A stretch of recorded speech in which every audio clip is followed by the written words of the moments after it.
would just like to quote from Frederick Douglass. It is easier to build strong children than to repair broken men.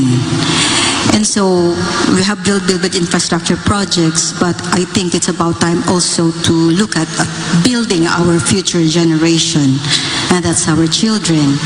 And so my question is on the Juvenile Justice Welfare Act. This question is regarding the children in conflict with the law. How will you address the problem of children, even younger than 9 years old, being used as scapegoats in the commission of grave or serious crimes, considering that we are signatory to the United Nations Convention on the Rights of the Child? For Dr. Cardona's question, the first candidate to answer is our female Deputy Speaker, Ms. Legarda. Thank you. Nakakasakit po ng puso na isipin na ito isang realidad. Ang DSWD, ako po'y naniniwala, ay kailangan bigyan ng programa at pondong suporta para sa rehabilitasyon at guidance sa mga magulang, mga maralitang pamilya at mga pamilyang maaaring hindi maralita pero ang mga bata ang siyang nagiging biktima. I recall when I was in the Senate on my last year, we funded certain centers in different parts of the country to address the juvenile justice problem. I am not certain whether the DSWD had proceeded with such infrastructure projects to house the children who were orphaned and had the operational expense for the programs that they had thought of them. Ito po'y isang malapit na issue sa puso ko at gusto ko pong bigyan ng pansin pagbalik po sa Senado, God willing. Thank you, Ms. Legarda. Attorney Roque.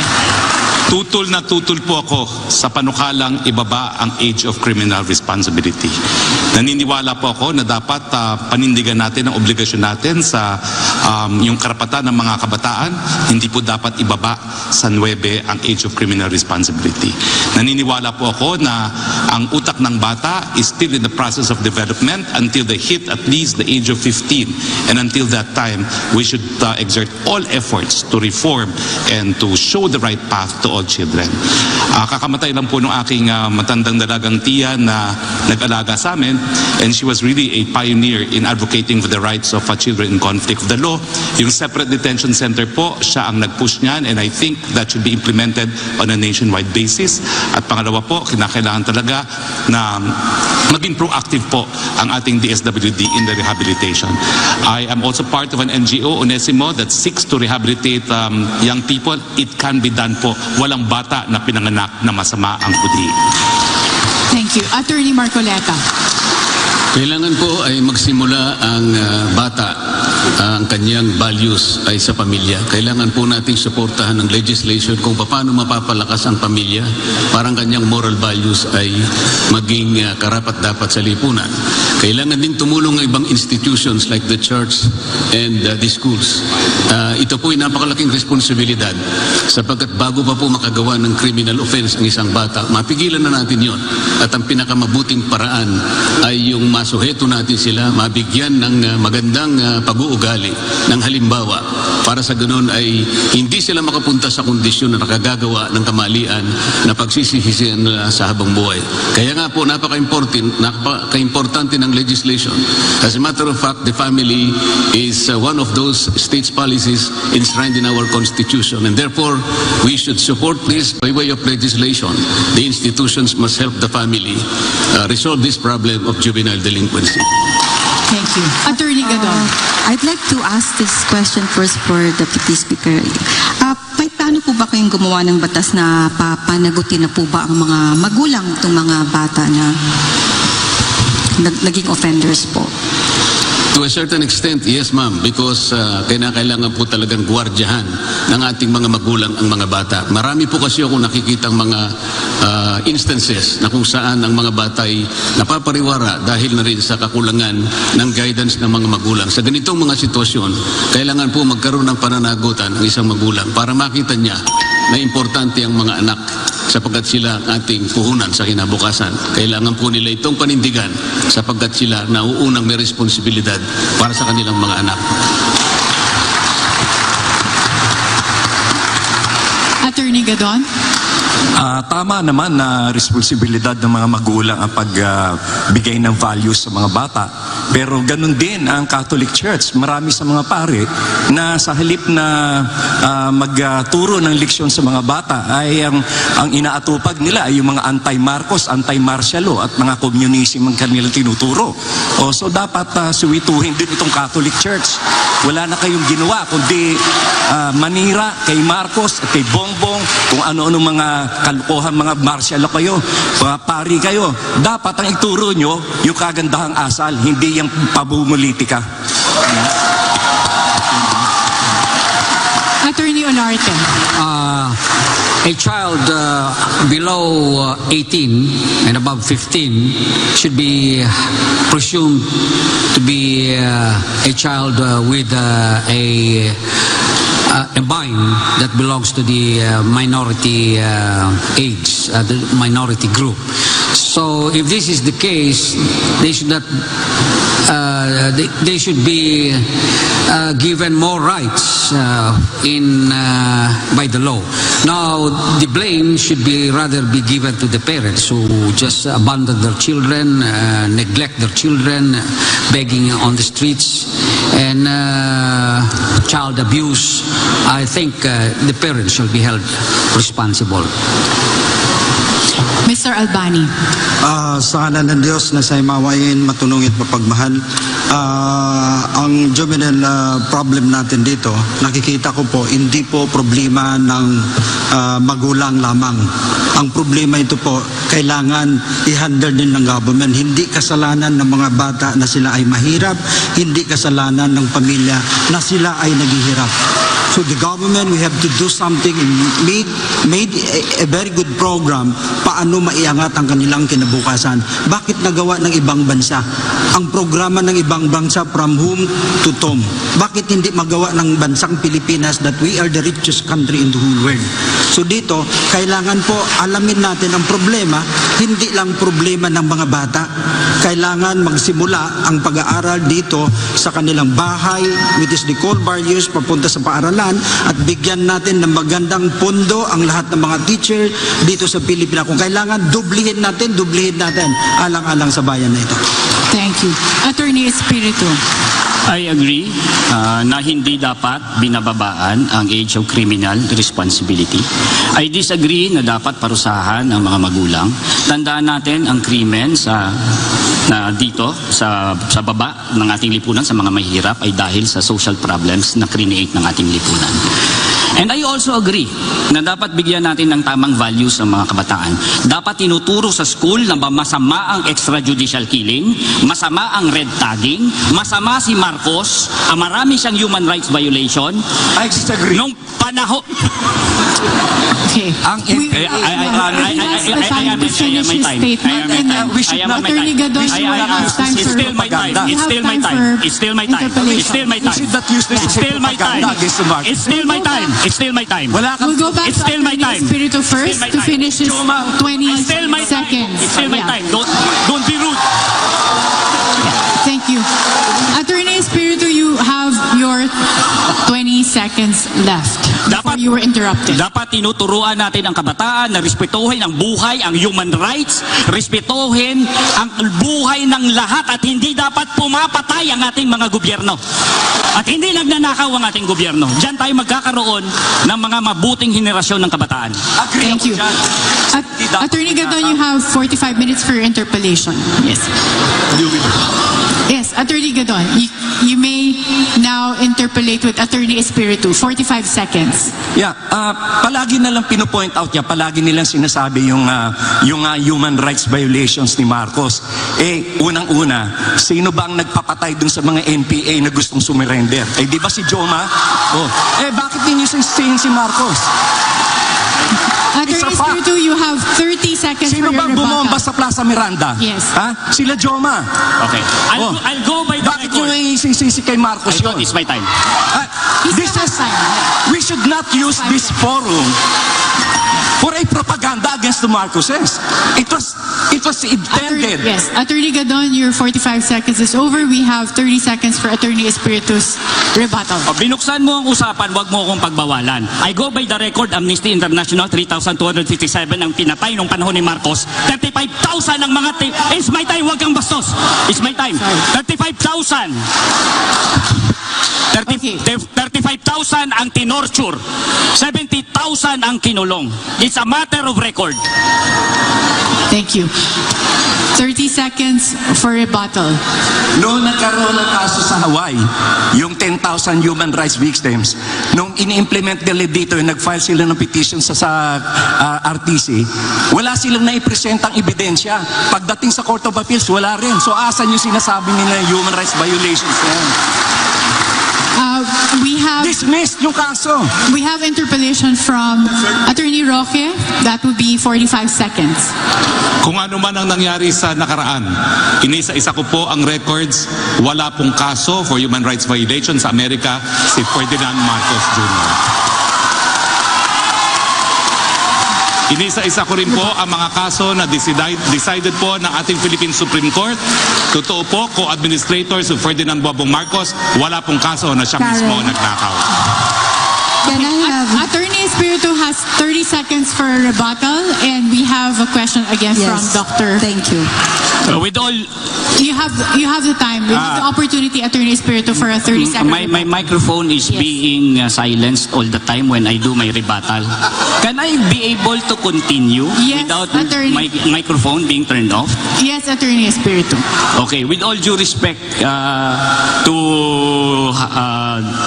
Attorney Harry Roque, I know your history. You were anti-Marcos before. You were for human rights before. Your life, you spent your life against the Marcoses, you work for human rights, and now that you were given a Senate spot under the party of Bongbong Marcos, now you cry hallelujah and praise Marcos. Okay. Thank you, Attorney Espiritu. Since you alluded to Attorney Roque, we will give him 30 seconds for a rebuttal. And just for the information of our candidates, your microphones will be silenced when others still have time. So that's something that they do to give others opportunity to speak. So Attorney Roque, since you have been alluded to, you have 30 seconds for a rebuttal. There was nothing respectful with what you said against me. Ang katotohanan po ang pinag-uusapan, hindi po ang patay na Marcos, ang pinag-uusapan ang buhay na Marcos. Sa akin po, panagutin ang mga nagkasala, pero yung mga hindi po gumawa ng kahit anong kasalanan, wag po natin idamay sa sisi. Yun lang po. Okay. Now, we have... Yes. Sorry, I'm being spoken to by the floor director, so I'm getting confused. But let's go back to the question that was raised by Dr. Cardona, and now she's raising her hands for, I guess, a follow-up question. Yes, it takes a topic on the children, and then this is what happens. That's why we really have a big problem on this law. Nagiging juvenile na po tayo. Ang tanong ko po kasi meron talaga tayong problema sa ating mga kabataan. And it's facing us every day. Kaya po dito sa forum na ito, or sa debate po na ito, sana mabigyan po natin ng panukalang batas, polisiya, upang matulungan din yung mga kabataan na as young as 9 years old ay nagiging kriminal na. And who is to blame? Kayo naman po yung tumatakbong gagawa ng mga panukalang batas na dapat sundin ng ating mga mamamayan. I'm sorry to lecture this, but this is just how it is. So, yun kasi po yung tanong. Kasi yung mga kriminal ngayon, na mga bata, 9 years old, drugs, rape, murder. Kaya nga, ano ba talaga ang edad? Yun ang tanong. Kasi nga may law tayo, yung Juvenile Justice Welfare Act. I hope kung hindi pa naman kayo familiar, alam natin na yung 15 years old to 18, meron siyang diversion. But 15 years old below, wala po siyang pananagutan. 9 years old, magdadala na po ng birth certificate. Magnanakaw, pero magdadala ng birth certificate at hindi siya makukulong. Dahil nga sa batas na ito. Kaya nga itong tinatanong ko, panahon na ba upang baguhin natin itong panukalang batas na ito? Kaya nga, kasi ito, 9 to 8 ginagamit na po sila ng mga sindikato para magnakaw at para gumawa ng krimen. Kaya napakaseryoso po ng problema ng ating bansa. Dahil dito sa ating mga kabataan, ito na po. Sige. Ito pa isa, how will you ensure that the government would properly implement this one? RA 9344, which provides for the rehabilitation and reintegration of the child offender. So how will ensure that the government, ito po yung dapat nating bigyang pansin. We'll go back, Thank you. because we were originally in the first question of Dr. Cardona. We'll have to go to Attorney Bailan for that question. For the original. And I suppose, Dr. Original question, Cardona, yes. do you want the follow-up question to be addressed as well? Because Yes, they but have... I would like to listen to Yes. this. But Okay. come to for the Attorney original Bailan first. question. Thank you. First question first. They say it takes a community to raise a child. And for us in the Philippines, I think we need to strengthen the family by strengthening the barangay. The barangay will be the forefront talaga in addressing this one, because in the barangay, as shown in the pandemic, it really stepped up. So in the barangay, we can talk there. You know, the church workers are also there. The social workers are also there. So I think we need to find out how to establish foster families also, because sometimes some families, probably because of the problems caused by the lockdown, affected probably, you know, their mental, there's a breakdown. So I think stronger families can become the family that can adopt temporarily these children, and of course the state should provide the resources, and so that love will continue to prevail, because love covers a multitude of sin. Thank you, Attorney Bailan. Dr. Balita. Yeah, ang ginagawa ng matanda sa mata ng bata ay nagiging tama. What have we done to help the poor? What examples are we showing the children? And what have we done to develop the countryside? You know, criminality is social dynamics, and we just cannot blame the children for it. Ang sa akin, ma'am, let's strengthen the family. I would like to commend those who mentioned it already. Let's help the educational system so that somehow the educational system can address it. Let's make the school more attractive to children so that the teachers can perform their role. But the teachers have become somehow not given the premium. We have not given the teacher the regard so that we can attract really the best and the brightest all the time. Kasi maski sweldo, ma'am, nila hindi comparable with other profession. It takes a village to raise a child, and I don't want to blame the children for having done these crimes, because they are just used. And let's get the adults, Thank you, penalized for it. Thank you. Attorney Castriciones. Alam niyo po, ang pagpapababa ng criminal liability sa mas mababang edad ay hindi po tama yon, sapagkat wala pa pong age of discernment ang bata, lalong-lalo na pag siya ay may edad na 9 na taon. Ang kailangan po natin dito ay kailangan po nating pagtibayin ang pagbibigay ng mga values and virtues sa ating pong mga kabataan. Iyan po ay hindi po gampanan lamang ng isang pamilya. Of course, the family first and foremost has the so-called responsibility of educating the children, but this has to be a joint effort amongst, of course, the church, the education sector, our government, private institutions. A case in point, katulad po ng mga OFWs natin, nakikita niyo po, this is a deeply rooted problem eh. Yun po mga OFWs natin, pupunta po sila sa ibang bansa, they will have to leave their families, and who would take care of their children? Di po ba? Nakakaawa po, kaya po siya napapariwara. So kailangan po nating ungkatin, balikasin ang ating pong mga batas at ating pong mga programa kung gusto natin magkaroon tayo ng mga batang matatalino at disiplinado. Thank you. And finally, Attorney Panelo. Alam po ninyo, hindi po solusyon permanente ang pagbabago ng batas. Tingnan po natin ang ugat kung bakit nagkakaroon ng juvenile delinquents. Ito ay resulta ng kawalan ng pag-aaral. Ito ay resulta ng kahirapan. Ang mga bata na nag-aaral, magaganda lahat ang itinuturo sa atin. Subalit paglabas nila, iba ang nakikita nila. Nakikita nila ang kasamaan, nakikita nila ang pagnanakaw, nakikita nila mga opisyalis ng bayan nagnanakaw, nakikita nila nag-aaway. Kahit sa isang forum na ganito ay hindi natin maibigay ang ating respeto sa isa't isa. Kailangan pong magkaroon tayo ng internal na pagbabago sa ating mga sarili upang mabuo ang isang lipunan kung saan ang mga batang ito sa kanilang paglaki ay makikita nila ang kabutihan na iyon ay natural lamang sa loob ng mga batang ito. Kaya kinakailangan po unang-una edukasyon. Ang mga mahihirap pag-aralin natin at pagkatapos palakasin po natin ang pagmamahal sa bawat isa. Attorney Panelo.